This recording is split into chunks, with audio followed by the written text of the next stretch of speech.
Hey guys, welcome back to another video on the channel. In this one, we're going to be reading about Rosa Parks. Hi, I'm Rosa Parks. I grew up in a time of segregation where black children like me couldn't get a bus to school that was designated for white children. Unfortunately, school bus transportation was unavailable in any form for black school children in the South. Aerosonists tried to burn my school down twice just because they didn't want black children to get an education. I used to get bullied too by some of the children in my neighborhood, and sometimes I would get into fights trying to stand up for myself. In time I got married to a wonderful man. My husband was a civil rights supporter, and I joined his campaign.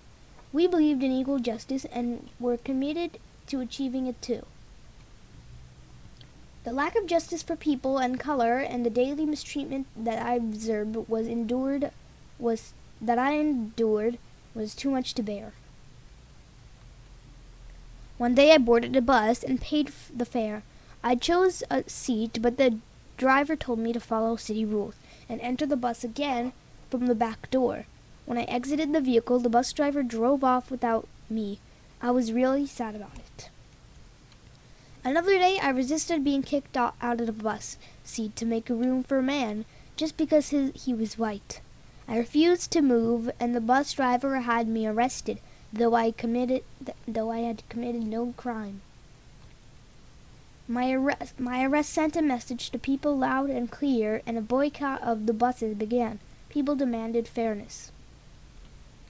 Today's mighty oak tree is yesterday's nut that held its ground.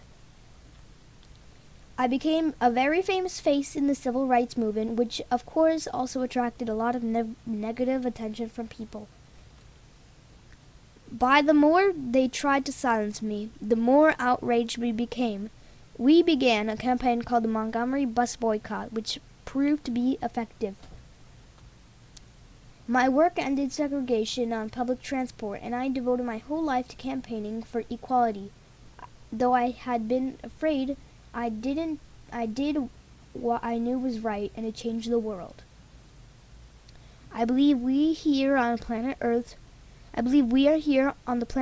to live, grow up, and do what we can to make this world a better place for all people to enjoy freedom. So that's the end of this video. I hope you enjoyed this book, and I hope to see you in my next video. Bye!